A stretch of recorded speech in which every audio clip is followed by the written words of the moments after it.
Regular ಆಗಿ ಮಾಡುವ ಆಲೂಗಡ್ಡೆ ಪಲ್ಯಕ್ಕಿಂತ ಒಮ್ಮೆ ಈ ಥರ ಮಥುರಾ ಶೈಲಿಯ ಆಲೂ ಪನ್ನೀರ್ ಪಲ್ಯನ ಮಾಡಿ ನೋಡಿ. ತುಂಬಾ ಟೇಸ್ಟಿಯಾಗಿರುತ್ತೆ. ಚಪಾತಿಗೆ, ಪೂರಿಗೆ ತುಂಬಾ ಕ್ವಿಕ್ಕಾಗಿ ಮಾಡುವಂಥ ರೆಸಿಪಿ. ಬನ್ನಿ ಈ ರೆಸಿಪಿ ಹೇಗೆ ಮಾಡೋಣ ನೋಡೋಣ. ಮೊದಲಿಗೆ ಒಂದು ಮಿಕ್ಸಿ ಜಾರ್ಗೆ ಒಂದು 6 ಮೆಣಸಿನ್ಕಾಯಿ, ಅರ್ಧ ಚಮಚ ಕರಿಮೆಣಸು, ಶುಂಠಿ ಅರ್ಧ ಚಮಚ, ಚಕ್ಕೆ 2, ಏಲಕ್ಕಿ 1 ಹಾಗೂ ಲವಂಗ 6 ರಿಂದ 8 ಪಾಲಕ್ಕಿ ಎಲೆನ ತೊಳೆದು ಹಾಕ್ಕೊತಾ ಇದ್ದೀನಿ. ಕೊತ್ತಂಬರಿ ಸ್ವಲ್ಪ ನೀರು ಹಾಕಿ ನುಣ್ಣಕ್ಕೆ ರುಬ್ಕೊಬೇಕು.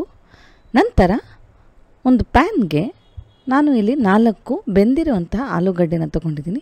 ಅದನ್ನು ಕೈಯಲ್ಲಿ ಸ್ವಲ್ಪ ದಪ್ಪವಾಗಿ ಕ್ರಷ್ ಮಾಡ್ಕೊಬೇಕು. ಈ 4 ಕ್ರಷ್ ಮಾಡಿ ಅದೇ ಪ್ಯಾನಲ್ಲಿ ಎಣ್ಣೆ ಏನೂ ಬೇಡ.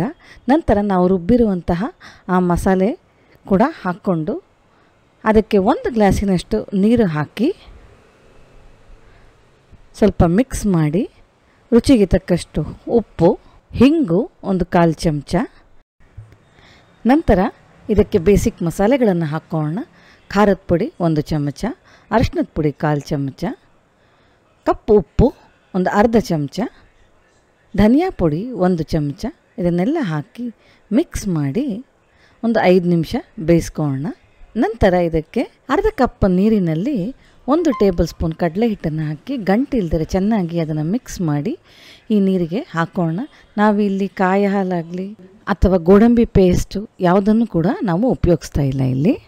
ಇವಾಗ ಈ ಹಸಿ ವಾಸನೆ ಹಾಗೂ ಕಡಲೆ ಹಿಟ್ಟು ಹಾಕಿರೋದ್ರಿಂದ ನಮಗೆ ಬೈಂಡಿಂಗ್ ಆಗು ಕೂಡ ಬರುತ್ತೆ. ಇದನ್ನು ಒಂದು 7 ರಿಂದ 8 ನಿಮಿಷ ಬೇಯಿಸ್ಕೊಬೇಕು.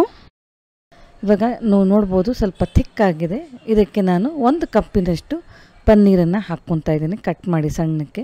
ನಿಮಗೆ ಪನ್ನೀರ್ ಬೇಡ ಅಂದರೆ ಸ್ಕಿಪ್ ಮಾಡ್ಬೋದು, ಇದು ಆಪ್ಷನಲ್ಲು. ಪನ್ನೀರ್ ಹಾಕಿದ್ರೆ ಹೆಲ್ತ್ಗೆ ಹಾಗೂ ಮಕ್ಕಳಿಗೆ ತಿನ್ನೋಕ್ಕೂ ಕೂಡ ತುಂಬ ಟೇಸ್ಟಿಯಾಗಿರುತ್ತೆ. ಇವಾಗ ಇದಕ್ಕೆ ಸಿಂಪಲ್ ಆಗಿರೋ ಒಂದು ಒಗ್ಗರಣೆ ಹಾಕೋಣ. ಒಂದು ಪ್ಯಾನ್ಗೆ 2 ಟೇಬಲ್ ಸ್ಪೂನ್ ತುಪ್ಪ, ಜೀರಿಗೆ 1 ಚಮಚ ಹಾಗೂ ಒಣಗಿದ ಮೆಣಸಿನ್ಕಾಯಿ ಒಂದು 4 ಮುರಿದು ಹಾಕೋಣ. ಅದನ್ನು ಒಂದು 30 ಸೆಕೆಂಡ್ ಹುರಿದ ನಂತರ ಸ್ಟವ್ ಆಫ್ ಮಾಡಿ ಖಾರದ ಪುಡಿ 1 ಚಮಚನ ಹಾಕ್ಕೊಬೇಕು. ನಾವು ಖಾರದ ಪುಡಿ ಸೀದೋಗಬಾರ್ದು, ಆ ರೀತಿ ಹುರ್ಕೊಂಡು ಇದಕ್ಕೆ ಇವಾಗ ಲಾಸ್ಟಲ್ಲಿ ಹಾಕಿ ಸರ್ವ್ ಮಾಡಿದ್ರೆ ಚಪಾತಿಗೆ ತುಂಬಾ ಟೇಸ್ಟಿಯಾಗಿರುತ್ತೆ. ನೋಡಿದ್ರಲ್ಲ ಎಷ್ಟು ಸುಲಭವಾಗಿದೆ ನಮ್ಮ ಮಥುರಾ ಶೈಲಿಯ ಆಲೂಗಡ್ಡೆ ಹಾಗೂ ಪನ್ನೀರಿನ ಪಲ್ಯ. ಒಮ್ಮೆ ಇದನ್ನು ಟ್ರೈ ಮಾಡಿ, ನಿಮಗೆ ಖಂಡಿತ ಇಷ್ಟ ಆಗುತ್ತೆ. ಇಂತಹ ಇಂಟ್ರೆಸ್ಟಿಂಗ್ ರೆಸಿಪೀಸ್ಗೆ ನಮ್ಮ ಸಾತೇಸ್ ಕಿಚನನ್ನು ಫಾಲೋ ಮಾಡಿ. ಮತ್ತೆ ಸಿಗೋಣ ಒಂದು ಹೊಸ ರೆಸಿಪಿಯೊಂದಿಗೆ. ಅಲ್ಲಿಯವರೆಗೂ ಟೇಕ್ ಕೇರ್ ಆ್ಯಂಡ್ ಎಂಜಾಯ್.